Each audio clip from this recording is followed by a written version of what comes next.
The last time I saw my sister smile, she was standing in my living room, telling me I'd regret the trip I'd spent 3 years saving for.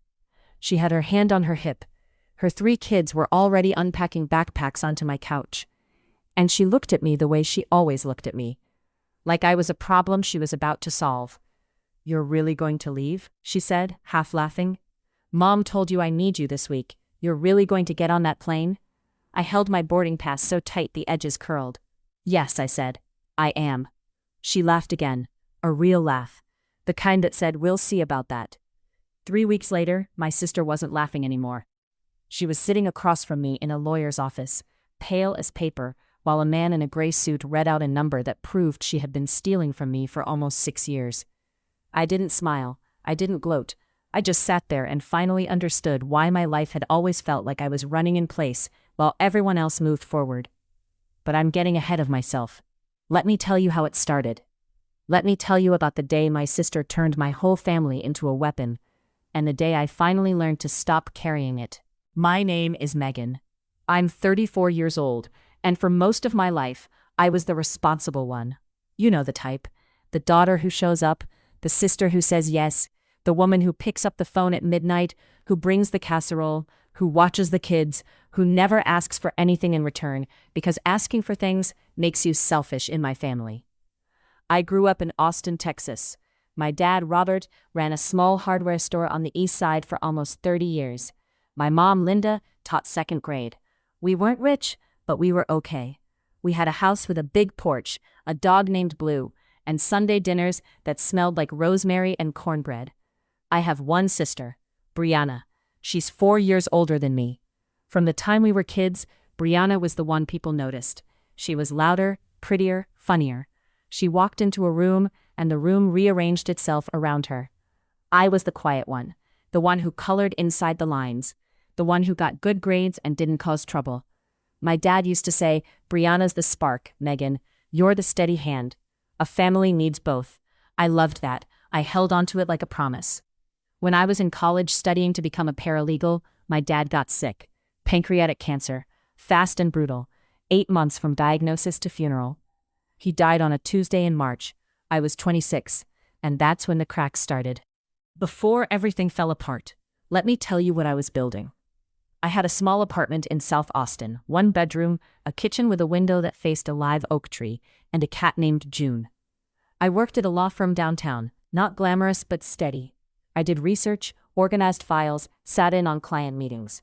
I liked the quiet order of it, the way the law could take something messy and turn it into something clean. I was saving, carefully, slowly. Since I was 29, I had a folder on my laptop labeled Italy. Inside it were screenshots of train routes through Tuscany, a tiny hotel in Florence with a rooftop terrace, and a running spreadsheet that tracked every dollar I put away. It wasn't just a trip. It was the first thing I'd ever done only for myself.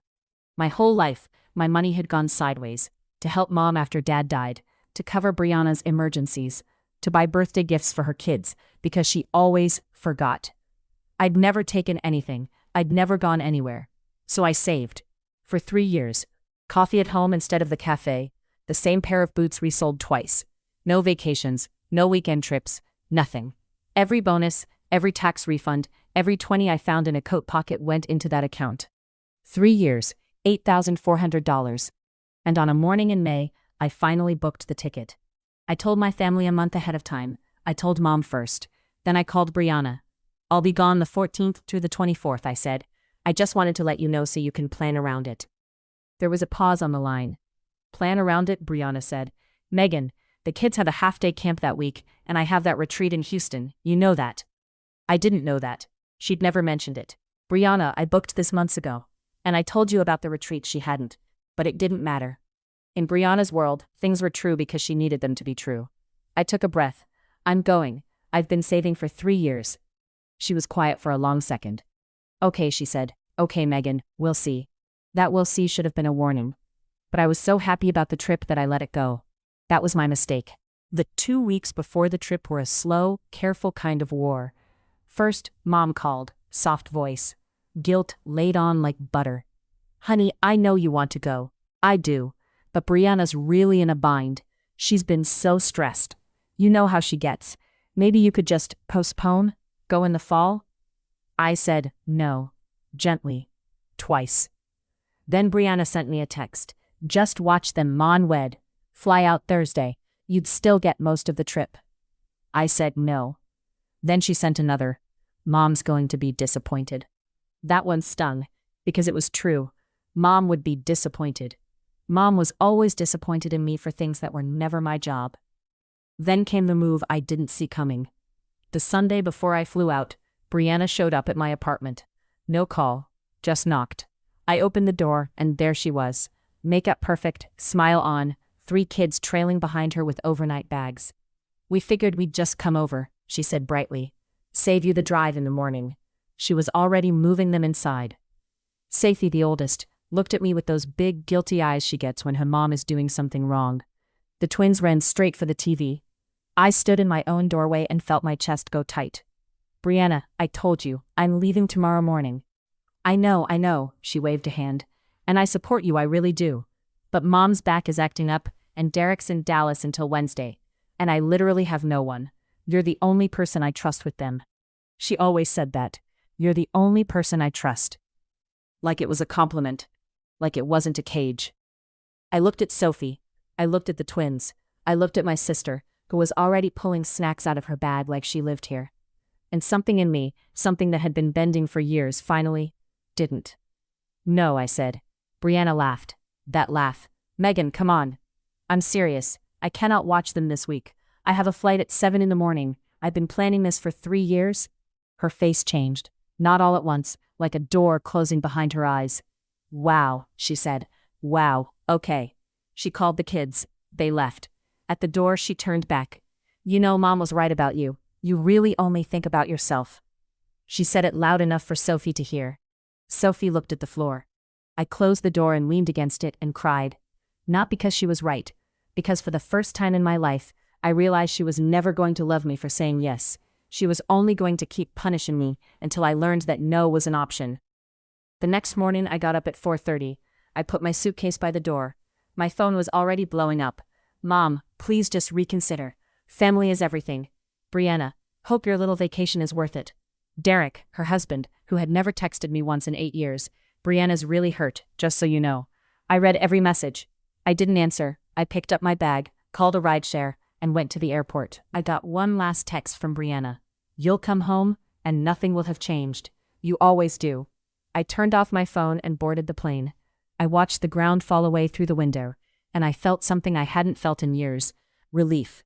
And underneath it, a quiet, stubborn little flame I didn't have a name for yet. I should tell you that the trip was perfect. That I ate pasta in Rome and drank wine on a terrace and forgot about all of it. But that's not what happened. On the 3rd day in a little cafe in Florence, my phone buzzed with a number I didn't recognize. A Texas area code. I almost didn't answer. I did. Is this Megan Calloway? A man's voice. Older, careful. Yes. This is Arthur Hensley. I was your father's attorney. My fork stopped halfway to my mouth. Yes, I remember. You came to the reading of the will. I did. I've been trying to reach you for a few weeks. Your sister told me you were difficult to get hold of. That word, difficult, I'd heard it my whole life. What's going on? I asked. He paused. Megan, I think it's better we talk in person when you're back. There's something about your father's trust that you need to see. My stomach dropped. Is something wrong? Nothing's wrong with the trust. I just think you should see the statements. Your sister has been the one communicating with our office since your father passed. I'm starting to think you may not have the full picture. I sat in that cafe in Florence and the espresso went cold in my hand, and I couldn't taste anything anymore. For the rest of the trip, I couldn't relax. I walked the streets of a city I'd dreamed about for 3 years, and I couldn't feel any of it. Every beautiful thing I saw just made me more anxious. Because underneath it all, a horrible question was forming. What has Brianna been doing? When I landed back in Austin, I had 2 missed calls from Mom and 1 from Brianna. Neither of them asked how my trip was. Brianna's text just said, "Glad you're back. Kids missed you. I told them you were busy." I didn't go home. I drove straight to Arthur Hensley's office. Arthur Hensley's office was on the 7th floor of a building downtown. The kind with brass numbers on the doors and a receptionist who called you ma'am. He was maybe 70, silver hair, glasses on a chain. He shook my hand and pointed me to a chair. Then he opened a manila folder. Megan, your father set up a trust when he got sick. It was meant to provide for your mother for her lifetime, and then split evenly between you and Brianna. The store was sold. The proceeds, about $320,000, went into the trust. I nodded. I knew about the trust, sort of. Brianna had always handled it. She'd told me it was complicated and that she'd take care of it. I'd trusted her because she was my older sister and because Dad had said she was the spark.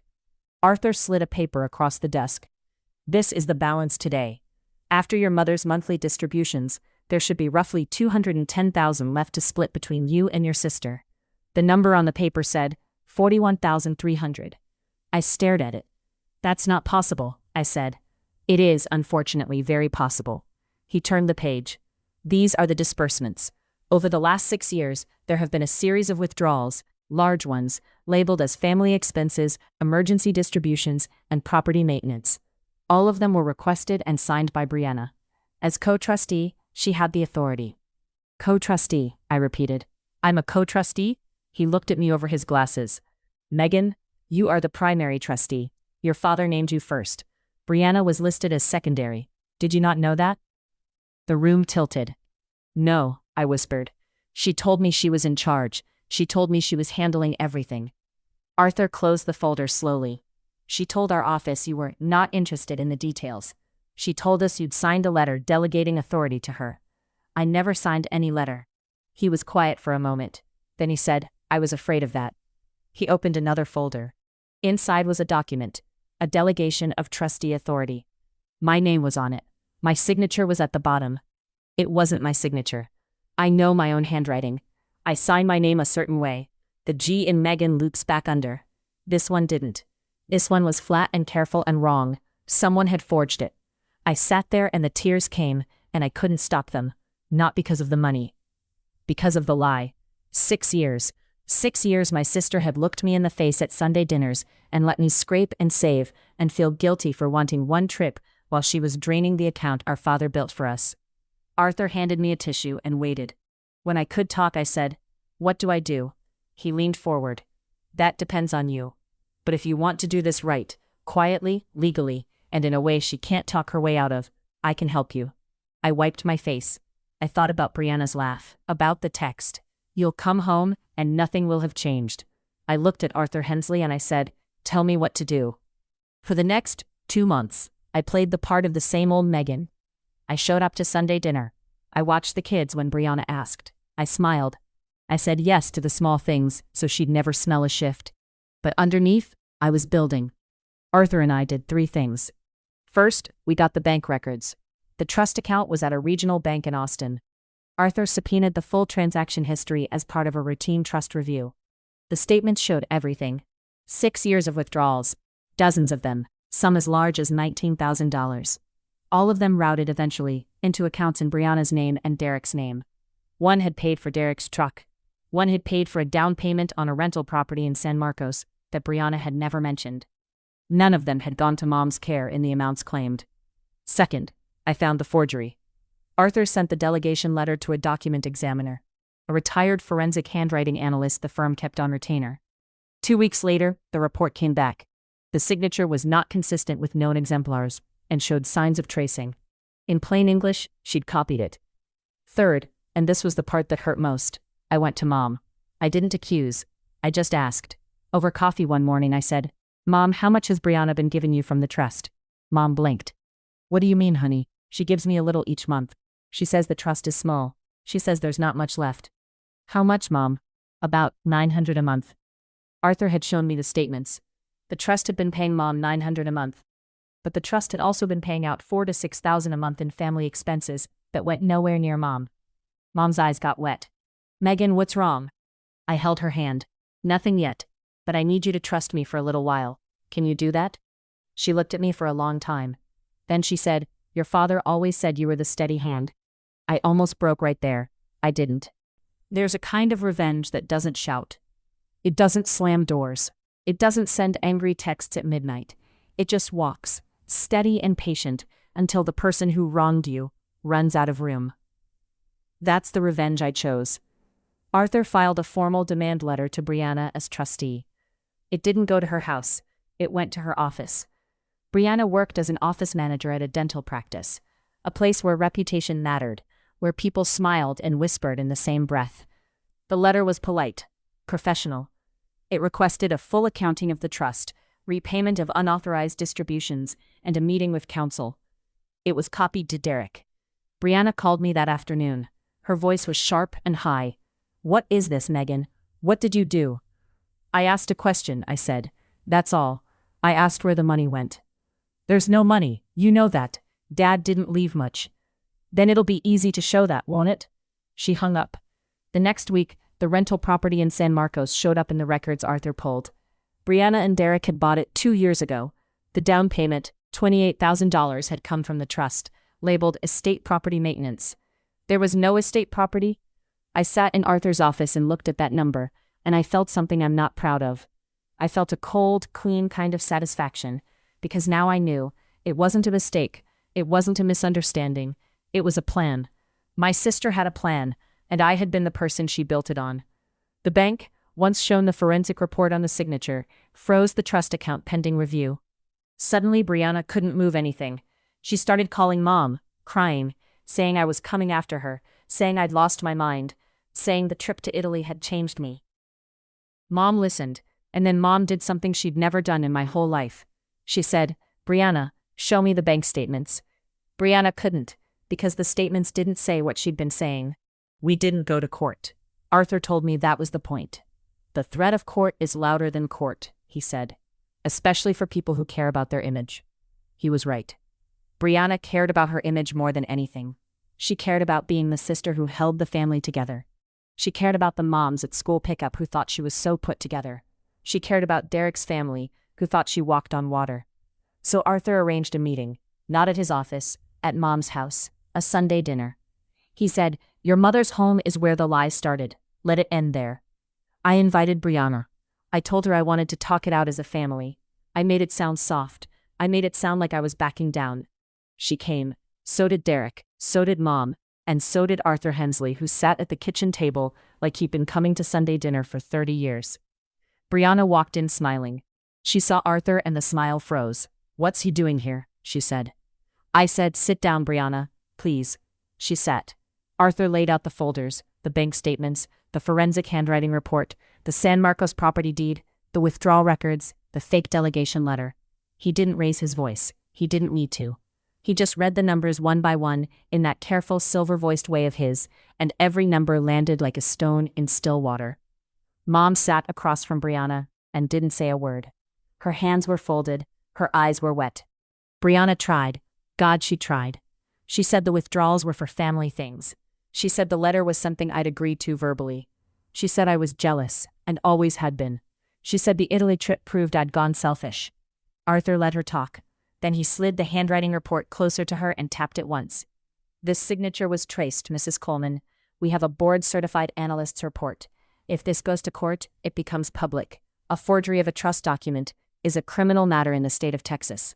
I don't think you want that." The room went silent. Derek looked at Brianna. He looked at the deed to the San Marcos house with both their names on it. His face went gray. "Did you know?" he asked her. Quietly, horribly. She didn't answer. That was the moment she stopped laughing. Not because I yelled, not because I punished her, but because the truth, laid out on our mother's kitchen table in plain black and white, left her nowhere to stand. We didn't go to court. Arthur told me that was the point. "The threat of court is louder than court," he said, "especially for people who care about their image." He was right. Brianna cared about her image more than anything. She cared about being the sister who held the family together. She cared about the moms at school pickup who thought she was so put together. She cared about Derek's family, who thought she walked on water. So Arthur arranged a meeting, not at his office, at Mom's house, a Sunday dinner. He said, "Your mother's home is where the lies started. Let it end there." I invited Brianna. I told her I wanted to talk it out as a family. I made it sound soft. I made it sound like I was backing down. She came. So did Derek. So did Mom. And so did Arthur Hensley, who sat at the kitchen table like he'd been coming to Sunday dinner for 30 years. Brianna walked in smiling. She saw Arthur and the smile froze. "What's he doing here?" she said. I said, "Sit down, Brianna, please." She sat. Arthur laid out the folders, the bank statements, the forensic handwriting report, the San Marcos property deed, the withdrawal records, the fake delegation letter. He didn't raise his voice. He didn't need to. He just read the numbers one by one in that careful silver-voiced way of his, and every number landed like a stone in still water. Mom sat across from Brianna and didn't say a word. Her hands were folded, her eyes were wet. Brianna tried. God, she tried. She said the withdrawals were for family things. She said the letter was something I'd agreed to verbally. She said I was jealous, and always had been. She said the Italy trip proved I'd gone selfish. Arthur let her talk. Then he slid the handwriting report closer to her and tapped it once. This signature was traced, Mrs. Coleman. We have a board-certified analyst's report. If this goes to court, it becomes public. A forgery of a trust document is a criminal matter in the state of Texas. I don't think you want that. The room went silent. Derek looked at Brianna. He looked at the deed to the San Marcos house with both their names on it. His face went gray. Did you know? He asked her. Quietly, horribly. She didn't answer. That was the moment she stopped laughing. Not because I yelled, not because I punished her, but because the truth, laid out on our mother's kitchen table in plain black and white, left her nowhere to stand. Brianna signed a settlement 3 weeks later. She repaid the unauthorized distributions, $143,000, by selling the San Marcos rental and liquidating a joint account. She resigned as trustee. She paid Arthur's fees. She agreed to a notarized statement acknowledging the unauthorized withdrawals, which Arthur kept in a sealed file in case anything else ever surfaced. Derek moved out for a while. I don't know if they'll make it. That's not my story to finish. Brianna and I don't talk much now. She called once a month after the dinner and said, I did it because you never seemed to need anything. You always just handled it. I listened. I didn't forgive her out loud. Maybe someday, maybe not. Forgiveness isn't something anyone gets to demand on a timeline. Mom and I have dinner on Thursdays now. Just us. She told me one night that she was sorry. That she'd spent so many years believing Brianna was the strong one. That she'd stopped seeing me at all. I told her it was okay. It wasn't fully. But it was closer to okay than it had ever been. I took the rest of what was mine from the trust, and I put it in my own account, in my own name, at a bank Brianna has never heard of. And then I did something I'd never done before. I booked another trip. Not to prove anything, not to run, just because I wanted to. Because for the first time in my life, I understood that saying no to the people who use you isn't selfish. It's the first honest thing you can do. My sister laughed the day I got on that plane. She thought I'd come home and fold back into the shape she'd pressed me into. She stopped laughing the day she realized I'd never been the weak one. I'd just been quiet. And quiet, it turns out, is just patience that hasn't finished its work yet.